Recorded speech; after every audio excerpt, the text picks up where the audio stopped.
My friends, what is going on? Welcome back to the channel. So in today's video, I wanted to discuss my AMD trade. This is going to be a trade that I took this week. If you're watching this in the future, today is May the 25th, 2024. But this was a trade that I took this week, and what I want to do with this video is show you how you can take a short-term trade and you start with a broad picture, like starting on a little bit more macro look on the picture, and how your macro look then can turn into a daily look, that can turn into an hourly look, that can turn into a 15-minute look, that can turn into a great trade. So it doesn't matter whether you like to trade quick or whether you like to swing trade or whatever your trading style might be. I'm totally cool with that. What I want to be able to do is, whether it's a weekly level or a 15-minute level, how important it can be and when to decide your entries and potentially your exits on the trade. As you guys know, nothing about this video is financial advice. I'm just trying to help you make great decisions for yourself, your family, and your portfolio. So having said that, let's jump into it. So this is going to be AMD's chart. This is going to be its chart on a weekly basis. The first level that's super important to me to always pay attention to on AMD is going to be its previous all-time high. So this is going to be back all the way over here in November of 2021. And I've already got it drawn out. So this is going to be the red line right here, essentially right at 164.46.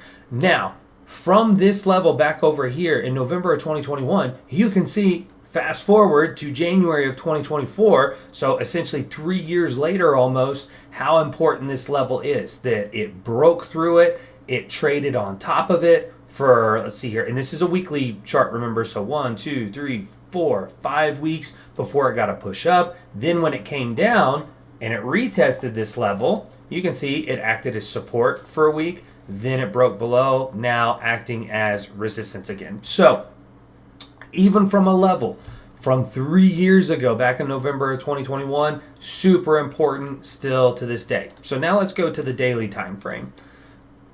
So here we have the daily time frame. We had this huge push up and then a very quick sell-off, a very UTAD look, a very distributive look. Now, once it broke through this previous all-time high, so you can see it tried to recover, multiple rejections, then you get a strong break. Now we've kind of been sideways training / consolidating in here. Well, my thesis came from the look that AMD is somewhat in a bear flag look right now. Now, this doesn't necessarily mean that the bear flag has to play out or that it has to play down, but it's certainly consolidating in this look. Okay? So where I was originally like, hey, this might be a good trade, was when it rejected off this top line back over here. And this would have been on Thursday. Now, let's go into this look on more of an hourly basis. So on an hourly basis, you can see this is a very distributive look right here, where this was the UTAD and then it sold off. Now, this sell-off happened so quickly. So once again, here's that top trend line. Sorry, TradingView always changes it, just a little bit as you drop down in lower time frames. But here's all those rejections on that top trend line. So right off the bat, AMD shot up to that top trend line, and that's where it found bears, and then it had a very quick sell-off. Once this sell-off started, and now I'll go into the lower time frame. Let's go down to 15 minutes so you can see. And this is based off of the NVIDIA earnings. So once again, if you're watching this in the future, NVIDIA had earnings, did very well, gapped up. So AMD, being another chip company, highly sympathetic play, gapped up as well. So it gapped up, then the very next 15-minute candle pushed up, hit the top trend line, and then you started to see the sell-off. Now, if you jumped in inputs right here at this top trend line, that's a fantastic trade. The way I would have looked at that one is, if you wanted to enter into that trade, would be and TradingView has a tool over here that I'll use in this video, and you can just use them as either long or short positions, and it just kind of gives you an idea of what your risk to reward is, because at the end of the day in trading, that's all that matters, is what is your risk to reward on a trade. So entering a short trade right up here at this top trend line would have been great. I would say you would probably use a couple of points above as your stop loss, and then you could use this trade all the way back down towards that 164.46 level, and that's of almost 4.5 to 1 risk to reward trade ratio. Exactly what you want. You want a minimum of a 2 to 1, but anything over that is gravy. I personally typically like to have at least a 3 to 1. Now, this doesn't necessarily mean you're going to hold your entire position to your price target, but it does mean, because if the moves start happening faster, and that IV starts spiking, it's better to go ahead and take profits. So I typically take my profits more at percentage points. I usually start in about that 20 to 25% ballpark, and then I'll take more around the 50% ballpark, then a little bit more around that 75%, and then at 100% I'll go down to runners, because you never know what those runners might turn into. But you have to get into good trades to have the luxury to be able to take the runners. So this would be a great risk to reward ratio of an almost 4.5 to 1 risk to reward ratio, playing it back down here. So if in the future, if you buy those puts at the resistance, that's a great spot that you could have entered. Now, I unfortunately missed that move. It was not on my radar, but I had an alert set for this 164.46 that if AMD crossed underneath that, I was going to start paying attention to it. So what we have now is, obviously, when AMD first came to that 164.46 level, you got a little bit of a decent reaction. However, right after that, then you get the candle that slices through. Now, this is what you don't want to do here, my friends. You don't ever want to chase these type of breakaway candles. The safest thing to do with your money is to wait on the retest, because what's going to happen is, even though when you can go, well, Colin, dude, it came down and yeah, it bounced a little bit, but eventually you caught new lows, and obviously I agree, that is what happened. However, the problem here is if you take an entry price and you're chasing this high IV right here, yeah, maybe if you took super quick profits, that could have been a good trade. However, this bounce right here, now your trade is red. Now you have to catch this move to even have a profitable trade at this point in time. So it's always better to wait for the retest.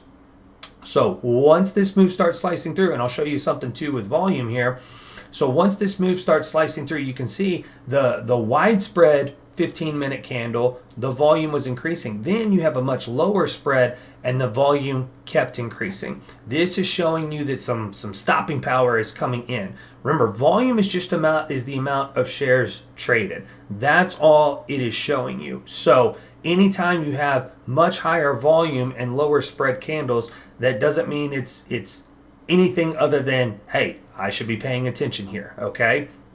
Then the very next thing that happens is you get what's called a tweezer candle. This is essentially where two 15-minute candles are going to be at the same level. So it's essentially creating a double bottom.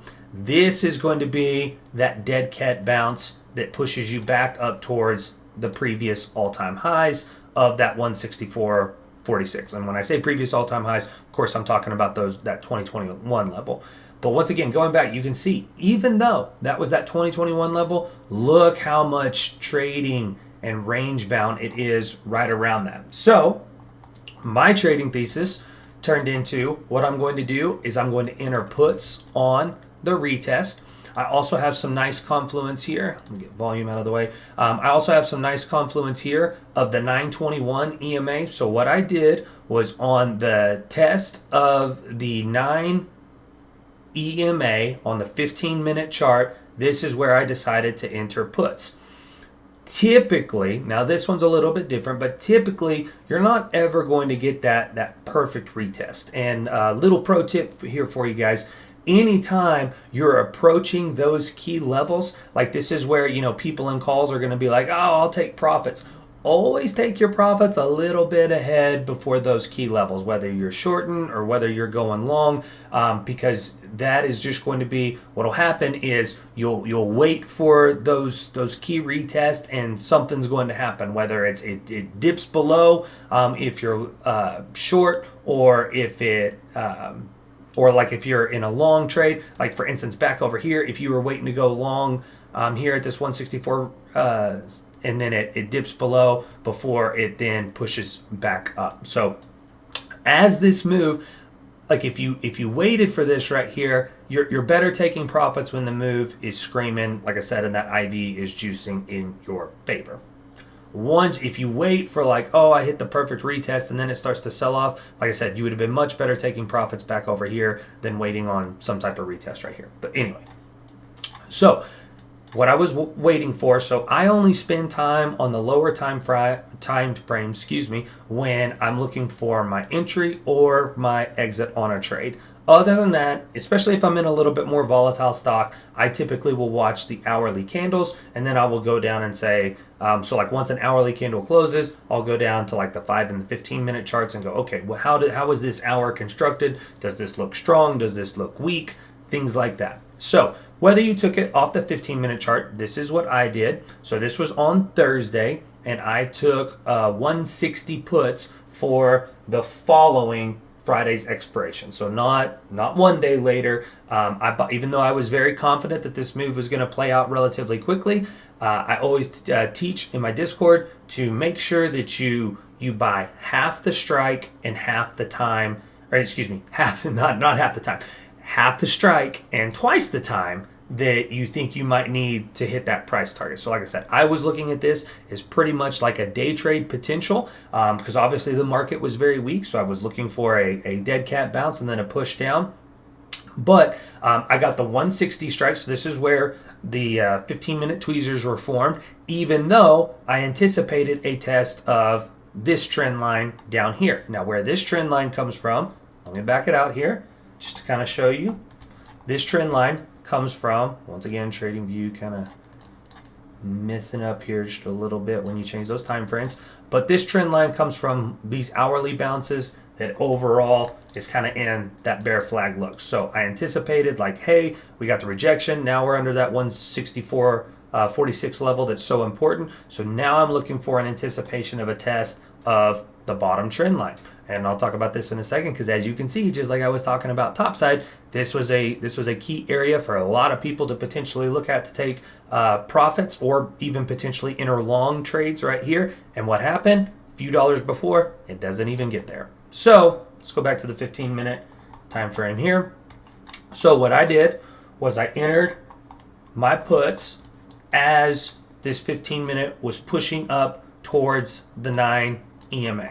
You can see on this push up right here, so as AMD started pushing up, not only do the spreads start getting weaker on the candles, but also so does the volume. So this is a great setup to enter a short trade. So what I was going to do is I put my stop, or I don't trade with stops, but so where I was looking at doing it is going to be right around 165. So even though I had that 164.46 level, I said, just like right back over here, sometimes you're gonna dip below just a little bit. Think about how many people probably got stopped out.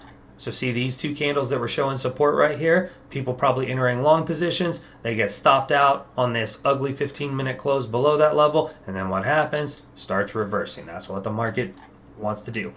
And then I was looking at coming all the way down here towards this trend line test right around that 156, 157. So this was basically giving me a 3-to-1 risk to reward trade on AMD. Now you can see this is where I entered my puts at. At first, this trade was not going in my favor, right? It was coming up here and it was touching that 164.46, but you can clearly see here that you were getting lots of rejections. I got a 15-minute shooting star. This is where I felt really good about the trade. Then of course the next candle starts to pop up. But why does this candle not concern me? This candle doesn't concern me because there's just it's a pretty widespread candle. but literally just no volume off of it. And then what happens? The very next candle completely erases that move. Then we start getting into the profit taking territory. So I originally took profits on this at 35% and then 50% and then 85%. This trade ran all the way to 90% positive.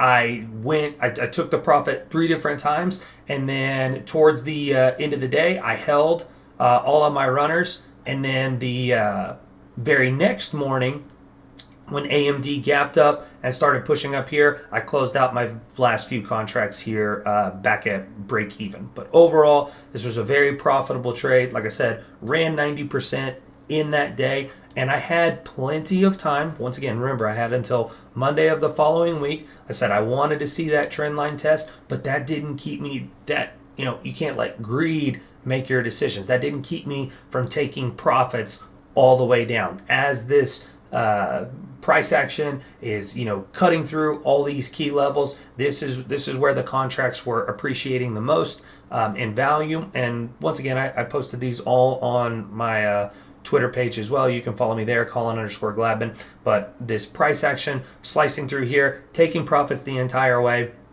Once again, held my runners, and then the very next day, this is where the market gapped up and then started to push up, closed out even here. So now, what would I be watching for? Well, obviously, you could say, well, okay, we broke back above that 164.46 level. Now's looking at a great time to go long on AMD, and you certainly could do that if you wanted to. Me, I'm not interested in going long or short on AMD right here until I get some more retest over here, because as you can see, once it broke through here, really didn't get any more retesting. So, and this is all very weak price action up in here. This is not a strong move top side. I still think this overall move right here on AMD, this all looks very distributive with the UTAD right here. So if I was a betting man in this situation, once again, no position, but if I was a betting man in this situation, I think this move is more than likely going to roll over. I would be very surprised to see any higher highs over that 173 level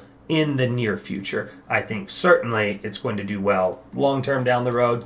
But right now, overall, this macro look is what I'm still watching, which is going to be kind of this sort of bear flag look. Like I said, doesn't mean it has to break down. It just means as of right now, we're consolidating in this look. And then once you get a clear break in either direction, then that's when it's going to be able to give you an idea of where you're going in the future. So I hope this video was helpful to you. Please reach out to me with any questions that you might have. Much love, and I'll catch you in the next video. Have a good one, my friends.